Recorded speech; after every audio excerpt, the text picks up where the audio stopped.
Back 1980s, ito yung terminal ng Philippine Rabbit dito sa May Angeles. Pero ngayon nagsara na.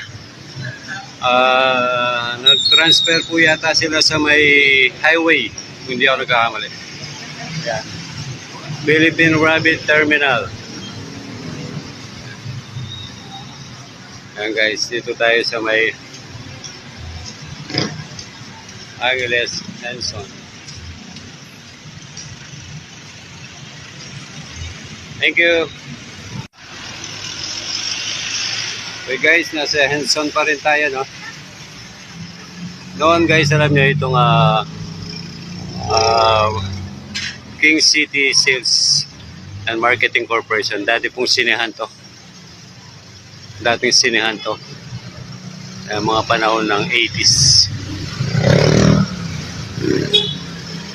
Marami po tayong sinehan dito sa May Angeles dati. Dati po dito may itong pesto ng McDonald's ay isang sinihan din. Yan. Sinihan din po yan lahat. Yan. Okay guys.